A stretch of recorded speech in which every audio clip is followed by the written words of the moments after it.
하나님 아버지, 어린이 주일 맞이해서 우리 꼬예부터 어린이 교회 또 찬양대 이르기까지 준비한 찬양으로 하나님께 영광을 돌렸습니다. 기뻐 받으신 줄 믿습니다. 우리의 일평생 동행하시는 주님, 오늘도 우리 어린 생명들 함께 예비하는 이 시간에 말씀 들려주시고 우리 모두가 깨달음으로 주님의 뜻을 이 땅에 펼쳐나가는 데 쓰임받는 그 선봉장되는 우리 모두가 되게 하여 주시옵소서. 예수님의 이름으로 기도하옵나이다. 아멘. 서로 축복하겠습니다. 성경 인물에게서 배웁시다. 다시 한번 축복합니다. 부활하신 주님을 사랑합시다. 한 번 더 축복합니다. 부활하신 주님을 따라갑시다. 할렐루야. 네, 우리 모두의 이 부활절의 고백이 되기를 바랍니다. 네, 오늘은 지난번 광고 드린 대로 가정의 달이고요. 또 첫 주일입니다. 그래서 오늘부터 저는 새로운 큰 주제 아래 우리 성도들에게 주일의 말씀을 전하려고 합니다. 제가 정한 주제는 주보에 기록되어 있는 대로 교회와 가정의 동역입니다. 어찌 보면 그리 특별할 것도 없는 주제다 이렇게 생각할 수 있는데요. 제 생각은 다릅니다. 오늘날 우리 한국 교회를 생각할 때 그리고 또 우리 교회를 생각할 때에도 이 주제는 반드시 우리가 귀를 기울여야 할 주제다. 성도들이 꼭 알아야 할 주제다. 그렇게 생각합니다. 그런 의미에서 오늘 첫 시간을 갖는데요. 오늘은 신앙의 대물림 168분의 1로는 어림도 없다라는 제목으로 하나님의 말씀을 전하도록 하겠습니다. 제가 오늘 이런 제목으로 하나님의 말씀을 전하게 된 이유, 그것은 오늘이 어린이 주일이기 때문입니다. 물론 이때 우리가 어린이 주일을 지키는 이유는 이 시간, 요 인접해 있는 이 어린이날 때문인데요. 우리가 아는 대로 1923년에 소파 방종환 선생님에 의해서 이 어린이 주일이 제정됐다는 거 알고 있을 겁니다. 자, 이 어린이 주일 우리 생각해 보면 방정환 선생님이 그 시절에 뭘 하셨는가? 특별히 이 어린 아이들이나 젊은 사람들을 향해서 함부로 뭐 해라, 또 하게 이런 말들을 하는 것을 하지 못하게 하자 이렇게 운동을 벌였고요. 또 뭘 했느냐? 그 다음에 한 것이 뭐냐 하면 조금 배웠다고. 혹은 내가 좀 돈이 있다고 젊은 사람들이 나이 드신 분들에게 마찬가지로 뭐 해라, 하게 이렇게 말하는 것도 바람직하지 못하다 그렇게 이제 주장을 했던 거예요. 그랬더니 뭐 반발이 일어난 거죠. 무슨 반발이 일어났겠어요? 아니 내 새끼한테 해라 하지 못하면 누구한테 하라는 거냐부터 시작해서 내가 나오는 뭐 아이들한테 내 마음대로 할 수 있는 거 당연한 일인데 왜 그걸 가지고 시비를 거느냐 이런 비난들이 뭐 계속해서 이어졌습니다. 그런데도 방정환 선생님 굴하지 않았어요. 자기의 주장을 계속해서 관철하면서 운동을 펼쳐나갔고요. 그렇게 해서 제정된 것이 바로 어린이날입니다. 자, 그러니까 오늘 우리 주인공인 우리 어린이교회 친구들 여기 있죠. 저 꼬예교회 친구들 저기 있는데 우리 친구들은 특별히 더 우리 소파 방정환 선생님께 고마운 마음 가져야 할 줄 믿습니다. 자, 아무튼 이렇게 이미 저 바깥 세상에서 가장 중요하게 여겨진 세대 가운데 하나가 바로 어린이들입니다. 그런데 어린이들을 중요하게 생각하는 건 뭐 세상의 생각만이 아니죠. 성경에서도 얼마든지 우리가 찾아볼 수 있는 사실입니다. 하나님의 말씀 성경에서 어린이는 예수님이 매우 귀하게 여겼던 대상이라는 거 알 수 있습니다. 성경 읽어보면 예수님이 이렇게 아이들이 자기 옆에 오는 걸 엄청 좋아하셨어요. 또 아시죠?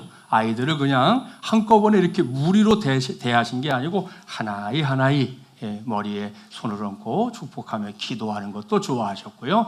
또 천국의 비유에 대한 말씀을 하실 때 주로 또 어린이들을 놓고 어른들에게 비유의 대상으로 설명하신 적도 왕왕 있었습니다. 자, 이렇게 우리 예수님께서 우리에게 가르쳐 주신 것을 힘입어서 교회가 어린이 주일을 지키고 있는 것이다 이렇게 말해도 과언이 아닌데요. 오늘은 그와 같은 생각을 하면서 주신 말씀에 좀 더 귀를 기울여 보려고 합니다. 오늘 우리에게 주신 말씀 매우 낯익은 말씀이죠. 먼저 본문 말씀 속으로 들어가 볼까요? 본문 1절과 2절 한 절씩 교독합니다. 그 후에 예수께서 디베랴의 갈릴리 바다 건너편으로 가시매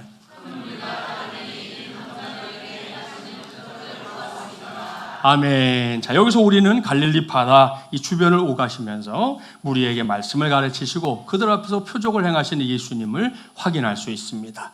그 모습을 한번 여러분의 머릿속에 이렇게 한번 그려보세요. 그림을 그려보는 것만으로도 신바람 나지 않습니까? 여기서 우리 한 가지 꼭 기억하고 갑시다. 지금 우리 모두가 마침 부활의 계절을 살고 있는데요.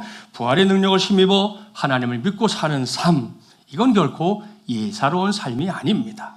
그렇습니다. 하나님을 믿고 하나님을 가까이 하는 삶에는 분명코, 정말입니다, 분명코 신비로운 은혜가 함께할 줄 믿습니다. 그런 의미에서 저와 여러분은 보통 사람이 아니에요. 저와 여러분은 이미 예수 그리스도와 함께 죽고 예수 그리스도와 함께 부활하는 놀라운 신비를 체험한 하나님의 사람들이 된 줄 믿습니다. 그래서 하는 말입니다. 죽는 것과 부활을 체험한 사람들, 여러분이 알다시피 이건 2025년 사순절 절기에 여기에 있는 김진철 목사가 경험한 일이기도 한데요. 자세한 얘기 아직 한 번도 하지 못했는데 오늘 오후 목장교회 연합예배 시간에 그 리얼한 이야기를 여러분에게 전하려고 준비해 놓았습니다. 그러니까 오늘 오후에 점심 드시고 2시 반에 어려운 분들은 할 수 없겠지만 가능한 분들은 함께 모여서 함께 말씀도 나누고 은혜도 나누는 시간이 되기를 바랍니다. 아무튼 자, 죽는 것과 부활을 체험한 사람들, 그들이 어찌 보통 사람일 수 있겠습니까? 그러니 오늘 이 시간 내 안에 십자가와 부활의 신앙이 있다면, 분명히 있다면 나는 보통 사람이 아니다, 전능하신 하나님의 자녀다, 이런 확신을 우리 모두가 갖고 신앙생활에 임하게 되기를 바랍니다. 자, 여러분이 금방 아멘 했는데요, 이 축복 말 그대로 반드시 나의 것 되어야 되고 우리의 것 되어야 하지 않겠습니까? 그러려면 꼭 해야 할 일이 한 가지 있습니다. 그것은 저와 여러분 모두가 예수 그리스도께 찰싹 달라붙어 있는 삶을 살아야 한다는 것입니다.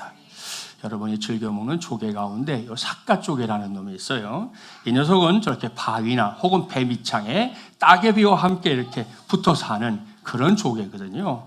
이 녀석이 얼마나 대단하냐, 이 녀석이 붙어있는 바위 자체를 이렇게 깰 수는 있어도 저기에 붙어있는 저놈을 사람의 힘으로 이렇게 떼낼 수가 없다는 거예요. 차라리 그 부분을 깨야지만 되지 이게 힘으로 뗄 수 없다고 하네요. 대단하죠. 자, 그러니 여러분 얼마나 이게 대단한 힘을 발휘하고 있는지 궁금하잖아요. 그래서 과학자들이 왜 이렇게 녀석들이 강하게 붙어있나 이유를 찾아봤는데 그 이유 중에 으뜸이 뭔가, 그건 삿갓조개가 오랫동안 파도와 이렇게 싸웠다는 사실에 있었습니다. 바다에서 일어나는 파도의 힘이 어느 정도냐면요, 시속 500km로 부는 바람의 힘과 맞먹는다는 거예요. 그리고 시속 500km면 여기서 딱 불기 시작해서 1시간 뒤면 부산 가 있는 거잖아요. 그죠? 그 정도의 힘이 거센 바람의 힘인데 파도의 힘이 그것과 같다. 자, 그러니 그렇게 강한 파도 속에서 오랜 세월을 견디다 보니 삿갓조개가 어떻게 됐다는 거예요? 바위와 한 몸이 돼서 아주 밀착돼서 나중에는 떼려고 해도 뗄 수 없는 그런 관계가 되어 버렸다는 겁니다. 사랑하는 마지막이라는 가족 여러분, 여기에 저와 여러분이 예수님에게 찰싹 달라붙어 있는 삶을 통해 반드시 승리할 수밖에 없는 확실한 이유가 있습니다. 우리는 종종 원치 않는 인생의 풍랑을 만납니다. 정말이지 꿈에도 그런 거 원한 적 없는 것들이 찾아올 때 있잖아요. 당장 제가 그랬어요. 제가 지난 수요일 날, 먼저 독한 수요일 날 퇴원해서 금요일 날 목양실에 나왔거든요. 그랬더니 모든 것이 3월 30일에 멈춰 있는 거예요. 달력도 3월 30일, 또 한 달 이렇게 할이 여기가 있는데 칠판도 3월 30일, 제가 업무 보던 것들도 3월 30일, 모든 게 이렇게 딱 마치 멈춰 있었던 것처럼, 내가 지금 4월 끝인데 3월이 끝이 거기서 모든 게 멈춰 있네 생각하면서, 야, 내 인생에서 2025년 4월은 어디론가 이렇게 날아가 버린 시간이 됐구나, 그런 생각을 했거든요. 자, 그런 일들 여러분도 그렇고 저도 그렇고 원한 적 없어요. 자, 그런데요, 그런 풍랑들이 우리의 삶에서 마냥 부정적인 역할만 하느냐, 그건 아니라는 거예요. 도리어 우리는 인생의 거센 풍랑을 통해 예수님에게 붙어있는 법을 배우게 될 때가 있습니다. 그것도 아주 많습니다. 무슨 말인가? 잠깐만 생각해 볼까요? 누구에게나 사망의 음침한 골짜기를 통과하는 거, 유쾌한 일일까요? 안 유쾌한 일일까요? 안 유쾌해요. 원하는 사람 없어요. 그래서 피하려고 하지만 여러분 맞지만 그러나 그런 과정을 통해서 우리는 목자이신 주님에 붙어 사는 법을 배우게 된다는 거. 이건 역시 잊어서는 안 될 줄 믿습니다. 그렇게 보면 시편 23편에서 우리가 좋아하는 그 시편의 다윗의 고백은 진짜 정답이에요. 내가 사망의 음침한 골짜기로 다닐지라도 해를 두려워하지 않을 것은 이유가 있죠. 누가? 주께서 누구와? 나와 함께 하심이라. 아멘. 할렐루야. 이것이 바로 오늘도 우리가 붙잡고 있는 믿음의 능력, 믿음의 유익인 줄 믿습니다. 여러분이 알다시피 누구나 처음에는 신앙생활을 어설프게 시작합니다. 그래서 그럴 때는 뭐 좌충우돌할 때도 있어요. 그래도 믿음 안에서 꾸준히 달려가노라면 우리 모두가 자신도 모르는 사이에 삿갓조개처럼 주님에게 자꾸만 붙게 되는 것을 경험하게 되는 것이죠. 그래서 사망으로 가득 찬 고약한 골짜기에서 불어오는 거센 바람에도 꿈쩍하지 않을 수 있는 것이고요. 나아가서 예수님에게 단단하게 붙어 있게 되는 놀라운 신비를 저도 여러분도 체험하게 될 줄 믿습니다. 이걸 명심하고 지금 혹 이 시간 우리 혹 고난이나 역경의 자리에 있다 하더라도 내가 붙어 있는 예수님을 생각하면서 여러분 이미 승리했음을 선포하기를 바랍니다. 질병의 문제가 있습니까? 이미 치유되었음을 예수의 이름으로 선포하기를 바랍니다. 요즘에 제가 하는 거예요. 매일같이 이른 아침에 눈을 뜨고 하나님 오늘도 하나님께서 이 연약함을 치유해 주실 줄 믿습니다. 그렇게 하나님 앞에 선포하면 여러분 그것이 더 나아지고 더 나아지는 것을 체험하게 될 것입니다. 또한 이미 우리가 3분의 2나 지나버린 2025년인데요. 앞으로 남아있는 2025년 하나님께서 우리를 위해서 예비해 놓으신 복과 은혜도 마찬가지. 아직 거기까지 가지 않았지만 여기에서 우리가 미리 하나님이 주시는 복에 대해서 아멘으로 그것이 내 안에 선포되는 복임을 받고 누릴 수 있는 그런 하나님의 사람들 꼭 되기를 바랍니다. 그러한 믿음의 선포에 우리 하나님 적극적으로 응답하실 줄 믿습니다. 자, 오늘 우리가 살피고 있는 말씀 역시 동일한 역사를 증거합니다. 이 시간 본문 3절 이하의 말씀에 주목하기를 바랍니다. 예수님이 갈릴리 주변에 있는 한 산 위에 올라가셨대요. 그랬더니 계속해서 쫓아다니는 무리들이 예수님을 주변으로 쫙 모인 거죠. 한둘이 모인 게 아니었는데 그 자리에서 예수님께서 입술을 열고 다시 하나님의 나라에 대한 말씀을 전하십니다. 그 말씀이 얼마나 좋은지 성경의 표현대로 하면 꿀성에처럼 달고 달아서 그 말씀에 귀를 쫑긋 기울이고 이제 모든 무리들이 말씀을 들었던 거예요. 자, 그런데 시간이 흘러가잖아요. 하루하루 시간이 지나가다 드디어 이제 서산에 해가 뉘엿뉘엿 떨어질 때가 된 겁니다. 자, 바로 그때 예수님의 마음에 한 가지 염려거리가 생겼습니다. 자, 그것이 뭐예요? 지금 예수님의 눈앞에 사람들이 누구인지 알면 알 수 있는데 이들이 누구냐? 당시의 사회 구조를 볼 때 그들은 아주 매우 평범한 민초들이었습니다. 사회적인 혜택을 받는 그런 특권층이 아니었다는 말입니다. 그러니까 이 사람들은 뭐냐? 하루 벌어서 하루 먹는 사람들.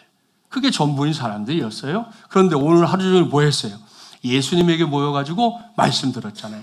그러니까 오늘은 무슨 날? 공친날.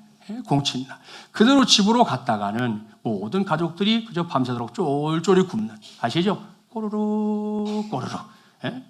그 소리가 나면 거 잠이 안 오더라고요. 그죠? 예, 그렇게 된 상황이 되었다는 겁니다. 자, 그래서 예수님께서 이것 때문에 염려하게 됐는데 예수님과 제자들 사이에 대화가 이어지고 그 다음에 일이 벌어지는데 그 뒤의 일들은 뭐 여기 나온 성도들 정도면 다 알고 있을 거라 생각합니다. 아무튼 예수님께서 이 사람들의 시장길을 어떻게 해결해 줄까 제자들과 이야기하는 와중에 우리가 성경 인물 시리즈를 통해 만나봤던 안드레가 등장합니다. 자, 그런데 그가 어떤 모습으로 나타났죠? 보리떡 5개와 물고기 2마리를 구해서 예수님 앞에 찾아왔습니다. 그리고 그런 다음에 놀라운 일이 벌어지죠. 자, 본문 10절부터 13절 우리 한 절씩 교독해 보겠습니다. 예수께서 이르시되 이 사람들로 함께하라 하시니 그곳에 잔디가 많은지라 사람들이 많으니 수가 5,000명쯤 되더라.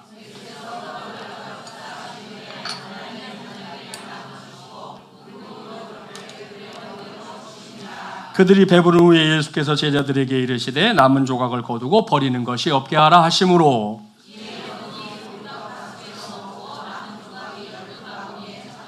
아멘. 할렐루야. 사랑하는 마중물 예랑 가족 여러분, 놀라운 사건이 벌어졌습니다. 기적이 일어나는 것이죠. 본문 9절에 기록된 안드레의 말처럼 보리떡 5개, 물고기 2마리, 그건 그 자리에 모여있는 사람들을 놓고 보면 분명히 아무것도 아닙니다.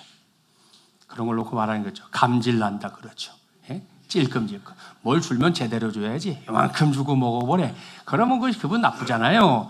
예? 그 많은 사람들에게 그까짓 게 뭐가 되겠어요? 아무것도 아닙니다. 그런데 그 보잘것없는 게 예수님의 손 안에 쥐어졌을 때 바로 그때 놀라운 사건이 일어났습니다. 기적이 벌어진 것이죠. 그야말로 세 발의 피와도 같았던 별것 아닌 것이었지만 주님의 손에 들어가자 그것이 수많은 사람들을 먹여 살릴 수 있는 그런 생명의 도구, 축복의 도구가 된 줄 믿습니다. 몇 명? 남자만 5,000명. 그렇죠. 그러니 여자와 어린아이까지 포함하면 숫자가 훨씬 늘어나겠죠. 자, 따라서 이건 정말이지 위대한 사건이고요. 우리는 이 사건을 가리켜 오병이어의 기적 이렇게 부릅니다. 자, 여기까지의 내용 여러분이 잘 알고 있어요. 자, 오병이어의 기적은 예나 지금이나 분명히 엄청난 사건이고 우리의 눈이 휘둥그레질 만한 기적입니다. 그래서 우리 마태, 마가, 누가, 요한이 있는데 복음서 가운데 어떤 복음서에 있는 기적이 있고 어떤 복음서에 없는 기적이 있는데 이 오병이어의 기적은 마태, 마가, 누가, 요한에 몽땅 다 나오는 기적입니다. 무슨 의미예요? 제자들이 충격적인 사건이었다.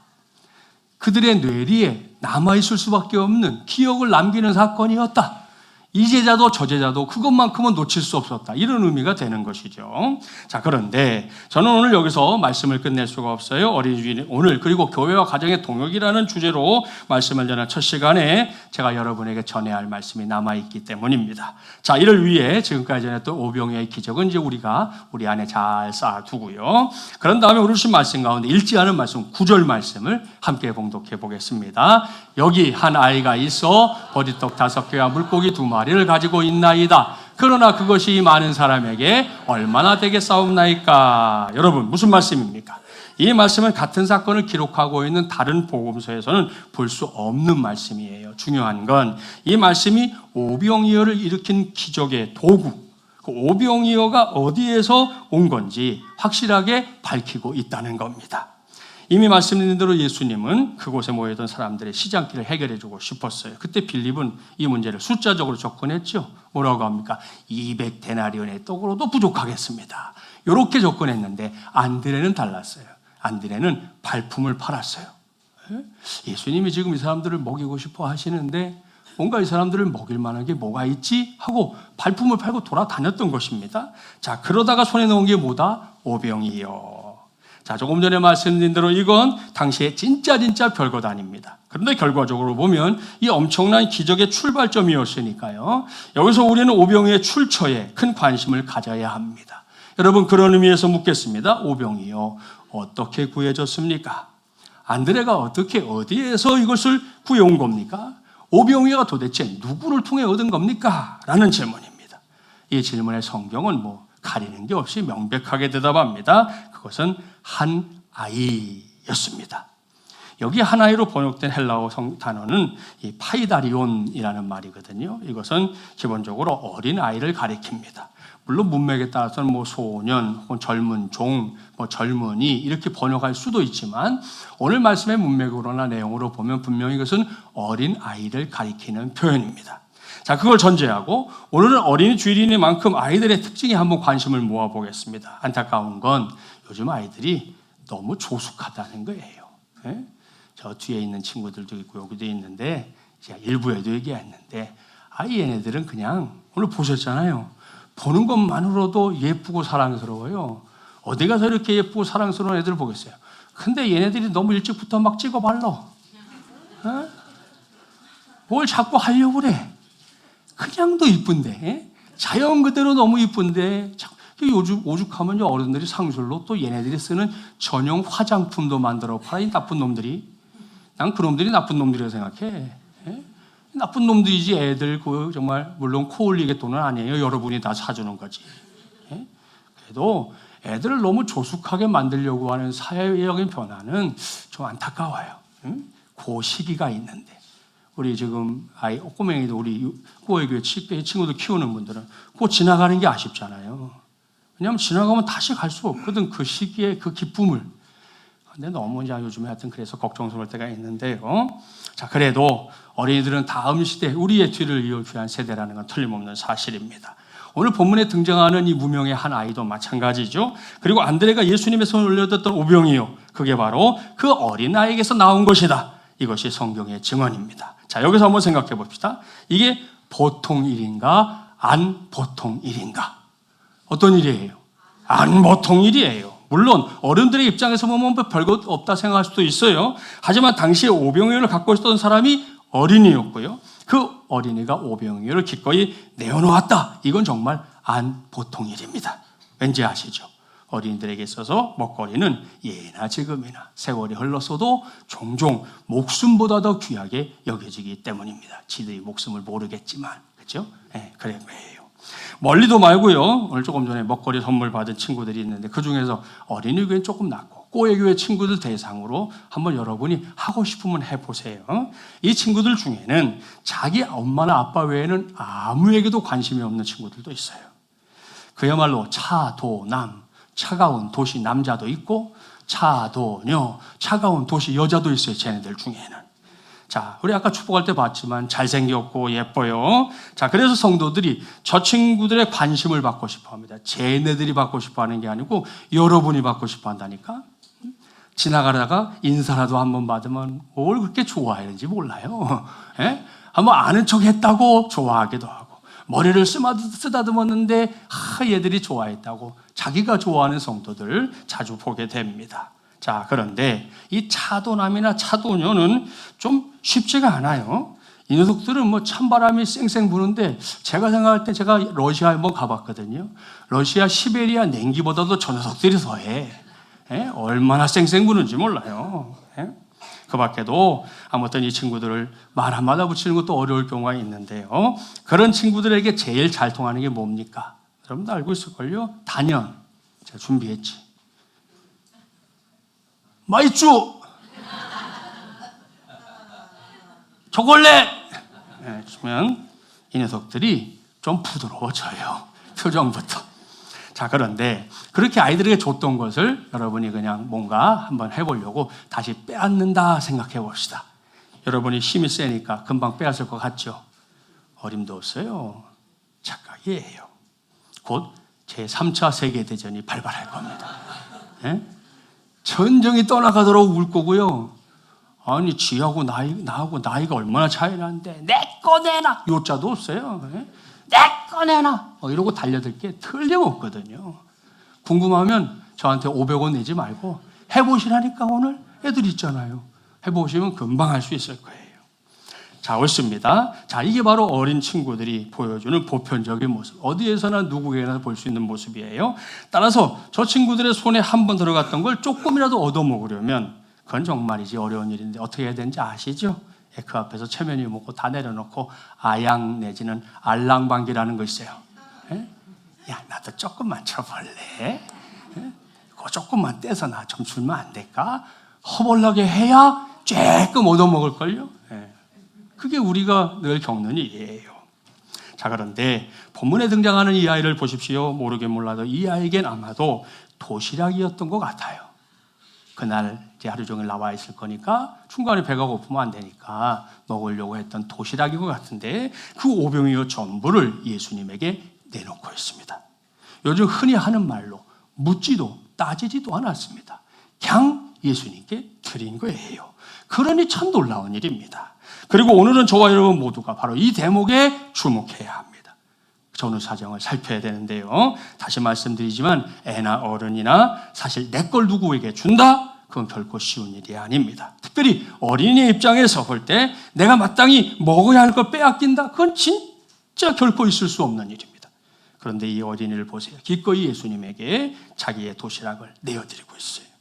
그 어디에도 강제나 압력이 없었습니다. 뭐 훗날을 도모하기 위한 회유 그런 거 없었습니다. 그런데도 이 어린아이가 다 내놓고 있습니다. 그러니 그 정말 놀라운 일이죠. 여기서 우리는 좀 더 깊이 들어가 봐야겠습니다. 이 어린이가 무엇 때문에 오병이어를 선뜻 내놓았을까요? 방금 예로 들었는데 안드레가 찾아와서 우거지상을 쓰면서 또 요즘 같으면 껌을 짝짝 씹으면서 야, 너 이거 안 내놓으면 가만 안 둔다. 넌 오늘 집에 못 돌아간다. 뭐 그랬냐? 그러지 않았다니까요. 자, 그런데 이렇게 이 아이가 순순히 이 모든 걸 내놓았다는 걸 볼 때 제가 찾은 해답이 있습니다. 그것은 이 아이에게 기대감이 있었기 때문이라는 거예요. 무슨 기대감? 나의 오병이어가 예수님의 손 안에 들어가면 도대체 어떻게 될까? 내가 지금 가지고 있는 이 별거 아닌 것이지만 예수님이 먹을 걸 찾고 계시는데 나의 오병이어가 내 손 말고 예수님의 손에 들어가면 어떻게 될까? 이런 기대감 말입니다. 설교를 준비하면서 제 생각이 여기까지 미치자 제가 그 다음으로 얻은 결론이 있어요. 그것은 이 아이가 그동안 예수님의 말씀을 많이 들었던 아이였을 것이다. 아니, 그런 아이다라는 겁니다. 그러면 묻는 사람들이 있겠죠. 제가 어떻게 그런 해답을 찾아냈는지 말입니다. 여기서 제가 붙잡은 말씀은 로마서 10장 17절 말씀. 이 말씀에서 제가 해답을 찾은 건데 자막에 나옵니다. 함께 봉독해 볼까요? 그러므로 믿음은 들음에서 나며 들음은 그리스도의 말씀으로 말미암았느니라. 아멘. 할렐루야. 믿습니까? 할렐루야. 저는 이 말씀을 100% 믿습니다. 그렇습니다. 성경은 성경으로 해석하라. 이것이 종교개혁자들이 우리에게 남겨둔 성경 해석의 제일 첫 번째 원칙이에요. 자, 그러면 방금 봉독했던 로마서 10장 17절 말씀으로 오늘의 본문 요한복음 6장을 해석할 수 있다는 거예요. 저 말씀을 가지고 이 말씀을 보니 거기에 답이 있더라는 겁니다. 어른이든 관계없이 그 속에서 믿음이 생기고 자라고 자리를 잡게 되는 유일한 길, 성경이 말씀하고 있는데요. 그것은 예수 그리스도의 말씀을 귀 기울여 듣는 것입니다. 틀림없습니다, 여러분. 무슨 말인지 아시죠? 결국 대충 들으면 안 됩니다. 정말이지 귀를 기울여 가면서. 내가 오늘 시간을 내서 이렇게 주일에 예배하러 왔잖아요. 예배하는데 전해지는 말씀이 왜 내게 오늘 이 말씀이 들리는 걸까? 왜 내가 이 말씀에 지금 관심이 생기는 걸까? 무엇 때문에 하나님이 이 시간에 이 말씀을 나한테 들려주는 걸까? 이것을 계속 물으면서 귀를 기울이고 듣고 들어야 우리 안에 믿음이 생긴다는 거죠. 정말 장담합니다. 하나님의 말씀을 귀 기울여 들으십시오. 그러면 제일 먼저 믿음이 생깁니다. 그뿐이 아니죠. 계속해서 말씀을 들으면 그 믿음이 자랍니다. 우리가 태어나서 이렇게 성장하는 것처럼 말입니다.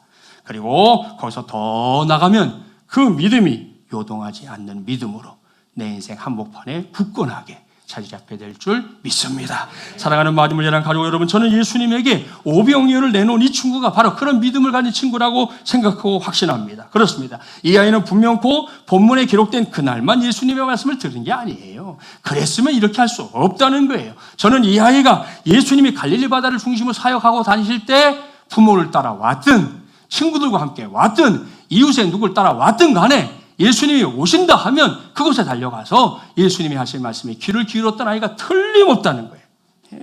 자, 그렇게 늘 예수님 가까이에 있었던 아이였을 것이라는 것이 제 확신입니다.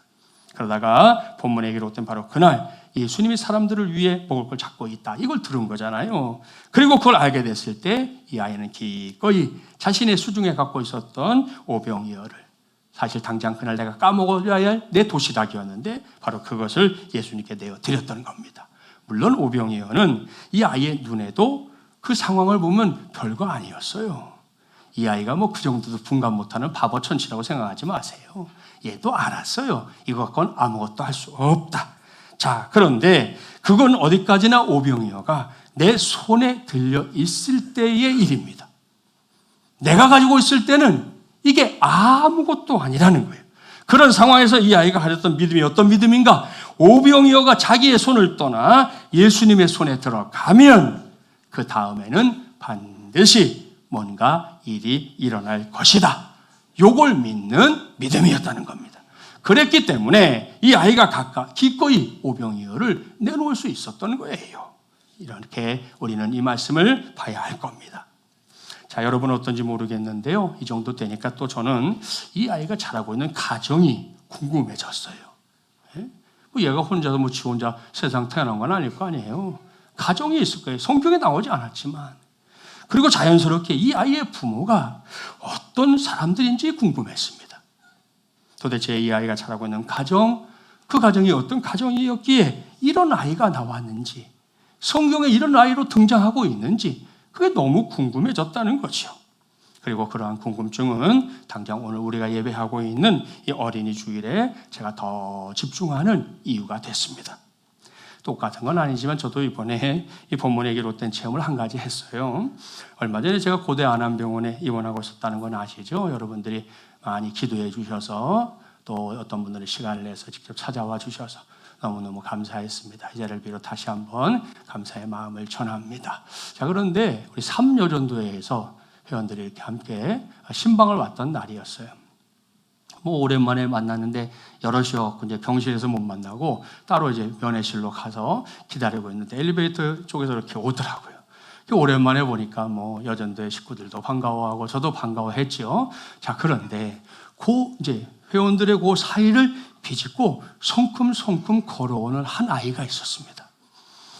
제가 사실 설교할 때도 그렇고 우리 주보 칼럼에도 실명을 거의 안 쓰거든요. 그냥 뭐 아무개 성도 뭐 한 사람 이렇게 쓰는데 오늘은 어쩔 수 없이 이름을 밝혀야 될 것 같아요. 그 아이의 이름은 아까도 오늘 나왔었는데 최시은. 예, 나왔네요. 그 다음 거 더 치명적이야. 예. 잘 보셨죠? 자, 이 친구 평소에는 교회에서 제가 먼저 아는 척을 해도 소위 말해서 튕기는 친구예요. 예? 지금은 나이를 좀 먹어서 그렇지 아실걸요? 2, 3년 전에 최시은은 그냥 돌이야, 돌. 가서 아는 척해도 뭐 쳐다도 안 봐. 자기 엄마 아빠 외에는 뭐 보는 적이 없는 아이였어요. 정말 그런 아이였는데 요즘은 조금 나아지긴 했지만 아무튼 그래도 이 녀석은 차도녀에 해당하는 친구입니다. 그런데 그날에는 이 친구가 성큼성큼 제 앞에 다가오는 거예요. 그래서 제가 아이고 시은아 반갑다 오랜만이지 그랬는데 이 친구가 그때 뭘 했느냐, 자기의 손에 들고 있던 걸 저한테 줬어요.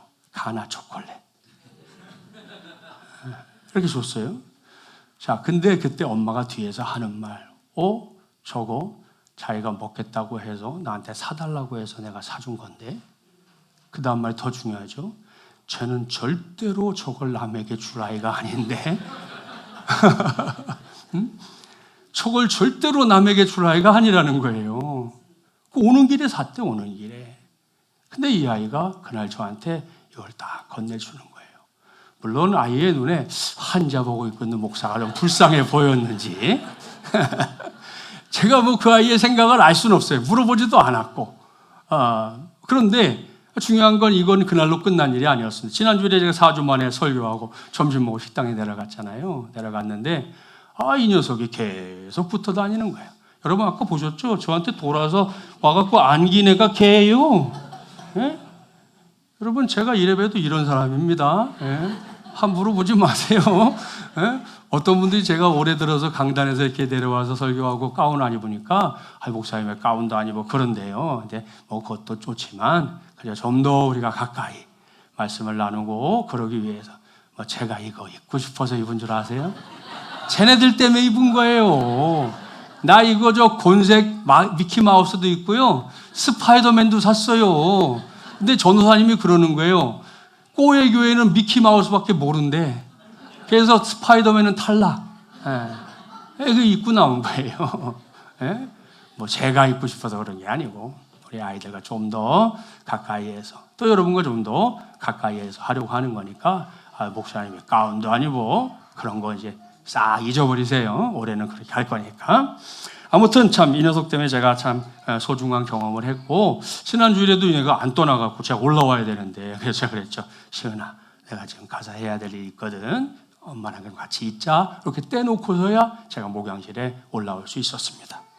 자, 여기까지 제가 체험한 걸 오늘 성경에 기록된 사건과 곧바로 연결할 수는 없어요. 뭐 그렇게 하면 안 되는 거죠. 그러나 매우 분명하고 성경과 저의 경험이 공유하고 있는 확실한 사실 하나, 그건 있습니다. 그것은 성경에 나오는 한 아이가 믿음의 가정에서 자라나고 있는 게 분명한 것처럼 자, 우리 시은이도 지금 믿음과 상관없는 가정이 아닌 믿음의 가정에서 자라고 있다는 사실입니다. 그러니 여기서 제가 오늘 전하고 있는 말씀의 제목 또렷하게 떠올려야 합니다. 교회와 가정의 동역 1, 신앙의 대물림 168분의 1로는 어림도 없다. 이거 말입니다. 무슨 말인가? 이제부터 설명할게요. 저 아는 성도도 있고 모르는 성도들도 있는데 제가 작년 10월부터 공부하고 있거든요. 수요일 새벽마다. 새벽기도 마치고 6시부터 9시까지 3시간씩 주마다 공부해요. 목사에게 뭐 공부는 끝이 없는 거기도 하고 또 우리 교회에 필요한 것들을 찾으려고 하는 그런 마음으로 하는 거거든요. 자, 그런데 그 공부하는 기관이 뭐냐면 D6라고 하는 단체에서 운영하는 강사 과정입니다. 강사가 되기 위해서 하는 거예요. 이달 말에 끝나고 6월 첫 주 졸업식이 있는데 아무튼 이 D6 코리아는 D6라는 말 디토로노미 해서 신명기, 우리 구약의 신명기 6장 거기 말씀을 근거로 세워진 그런 단체거든요. 자, 이 단체의 핵심 가치가 있어요. 교회를 세우는 가정, 가정을 세우는 교회, 그리고 가정과 교회를 세우는 학교. 이게 이제 이 기관의 핵심 가치입니다. 자, 제가 공부를 시작할 때 제일 먼저 문제 제기됐던 게 있었어요. 그것이 바로 168분의 1 요겁니다.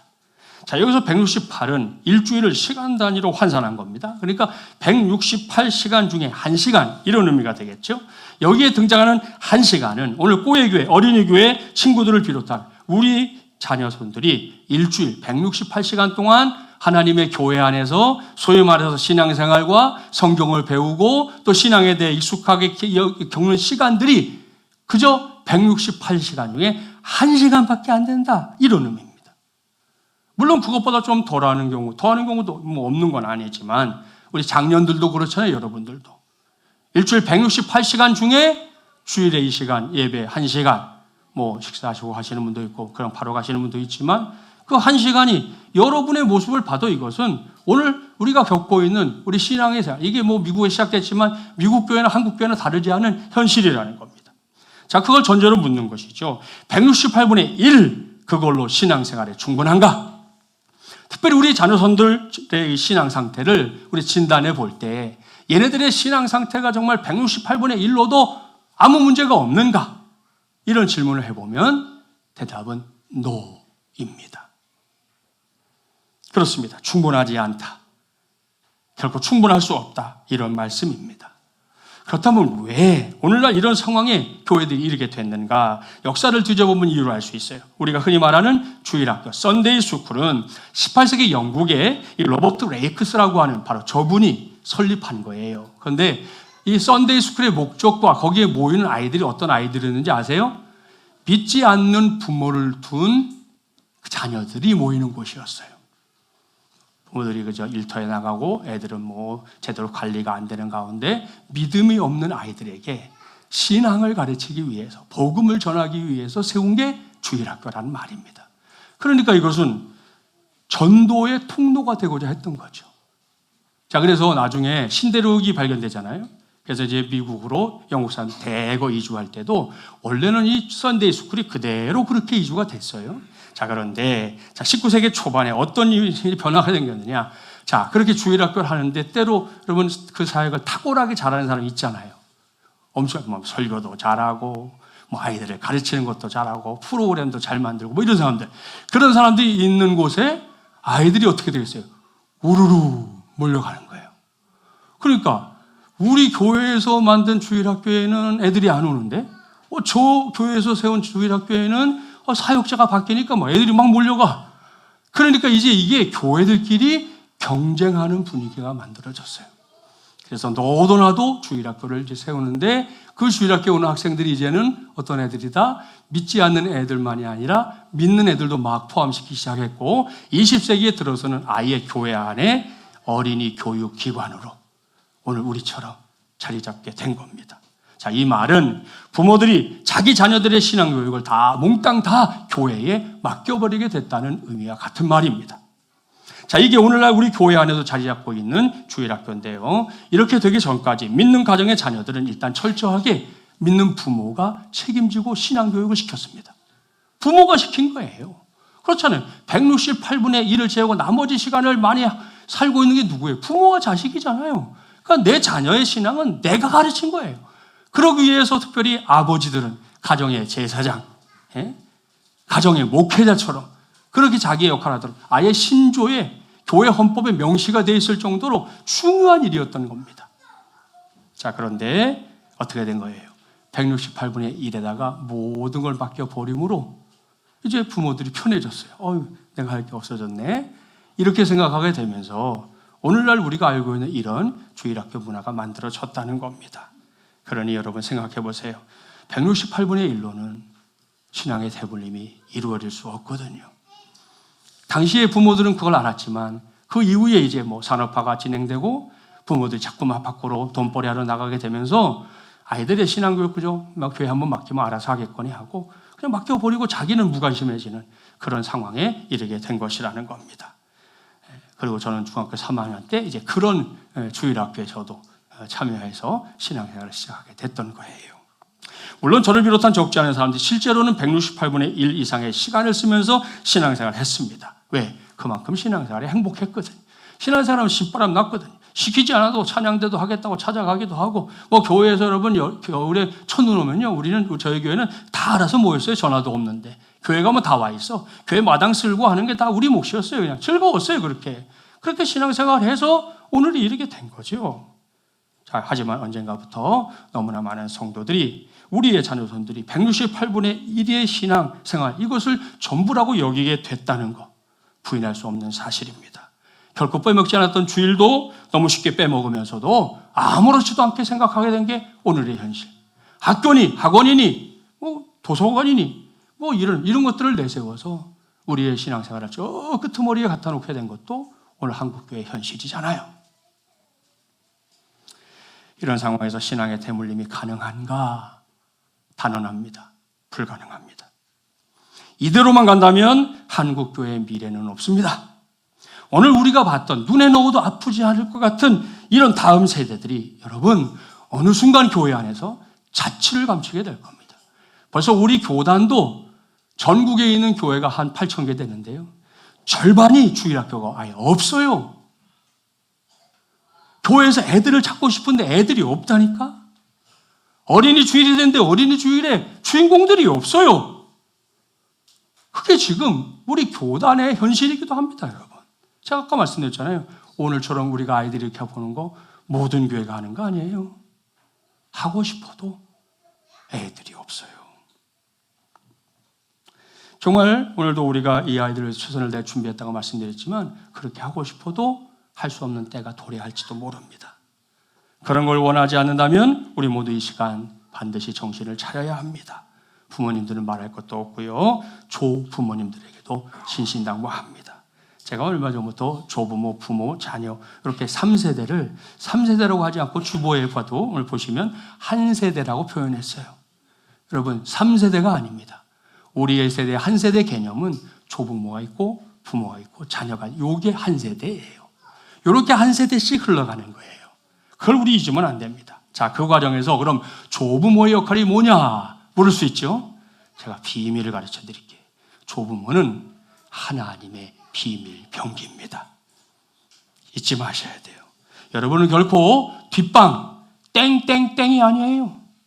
땡땡땡 뭔지 아시죠? 그 말하면 어르신들이 기분 나빠요. 그래서 말 안 하는 거예요. 예? 여러분은 결코 뒷방 땡땡땡이 아니에요. 여러분은 여러분의 아들과 딸, 손자와 손녀를 구원의 길로 인도해야 할 막중한 사명을 가진 혹 부모들이 바빠서 내 손주들을 챙기지 못하면 할아버지 할머니들이 내 손주들의 구원을 위해서 기도하고 그 아이들을 붙잡아다가라도 신앙생활을 하게 만들고 해야 할 하나님의 비밀 병기라는 말씀입니다. 저와 같이 공부하는 목사님 한 분이 얼마 전에 그러더라고요. 할머니 권사님이 계시는데 은퇴했어요. 세월이 지났으니까 자기는 할 일 없다. 하나님의 비밀 병기라고 그랬더니 한 달 뒤에 자기 손녀를 데리고 교회 왔어요. 아들, 딸은 교회 안 나와.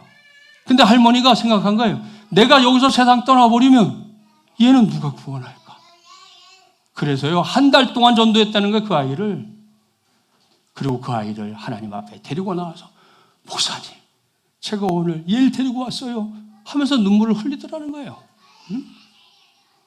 우리 어르신들 기억하세요? 여러분은 뭐라고요? 하나님의 비밀 병기 잊지 마세요. 그런 사람들이에요. 말씀을 마무리합니다. 저는 오늘 2025년 어린이주를 맞이해서 교회와 가정의 동역이라는 큰 주제로 하나님의 말씀을 전했습니다. 이를 앞두고 제가 교회 안팎에 있는 현수막을 미리 다 이렇게 준비해 놨잖아요. 여러분 이거 제가 병원에서 준비한 거예요. 예? 자, 보세요. 부모와 교회 연합전선을 펼쳐라. 어떤 의미인지 이제 아시겠죠? 예? 자, 교회와 가정이요. 부활을 증언하라. 밖에 나가도 현수막에 똑같이 교회와 가정이요. 부활 증인이 되라고 돼 있어요. 어떤 의미인지 알 거라 생각합니다. 모두가 오늘과 관계되는데 그걸 떠올리면서 신앙의 대물림 168분의 1로는 어림도 없다. 이것을 명심하기를 바랍니다. 이런 생각 때문에 5월부터 제가 원래 하려고 계획했던 게 몇 개 있었거든요. 근데 갑자기 그냥 이렇게 돼가지고 지금 당장은 하지 못할 것 같아요. 조금 건강이 회복되는 대로 꼭 하려고 하니까 오늘 제가 전한 말씀에 공감이 간 성도들이 있다면 그럴 때 꼭 함께 같은 마음으로 참여해 주기를 바랍니다. 그래서 우리의 자녀손들이 오늘 성경에 등장한 한 아이처럼 예수 그리스도의 역사를 이 땅에서 이렇게 펼쳐나가는 멋지고 사랑스러운 하나님의 자녀들이 되기를 바랍니다. 더불어서 저와 여러분, 우리 교회에 속한 모든 가정들이 신앙의 대물림이라는 위대한 사역을 감히 감당해내는 귀한 가정들 꼭 되기를 주님의 이름으로 간절히 축원합니다. 기도하겠습니다. 전능하시고 자비로우신 하나님 아버지, 오늘도 청명한 날씨 가운데 복된 주님의 날 어린이 주일을 허락해 주시고 이 시간에 우리 모두에게 말씀을 들려주시니 감사합니다. 먼저 우리 모두가 부활의 계절을 살아가면서 부활의 능력을 실감하게 하셔서 나는 보통 사람이 아니다, 전능하신 하나님의 자녀다, 이런 확신 속에서 살게 하여 주시옵소서. 그리고 우리의 자녀손들을 떠올리면서 우리 모두가 오늘 성경에 나오는 한 아이와 그 아이가 속한 가정을 본받게 하여 주시옵소서. 이 어린아이가 자기의 도시락인 오병이어를 기꺼이 예수님께 내어놓을 수 있었던 거, 그건 믿음의 결과였음을 알게 됐습니다. 그리고 그 믿음은 이 아이가 속한 가정, 그의 부모로부터 온 것이라는 것도 알 수 있었습니다. 이제는 우리 차례입니다. 설교 제목처럼 우리의 가정 안에서 반드시 일어나야 할 신앙의 대물림 168분의 1로는 어림도 없다는 거 깨닫게 하여 주시옵소서. 부모들이 하나님의 비밀 병기인 조부모들이 나서지 않고서는 할 수 없는 것임을 깨닫게 하시고 모든 가정들이 분연히 일어나서 신앙을 대물림하는 복된 역사를 힘껏 감당하게 하여 주시옵소서. 그래서 우리 교회와 우리 교회에 속한 가정의 동역들이 커다란 열매를 맺게 하여 주시옵소서. 이 모든 말씀 우리의 교회와 가정, 자녀손들을 끔찍이도 사랑하시는 주 예수 그리스도의 이름으로 간절히 기도하옵나이다. 아멘.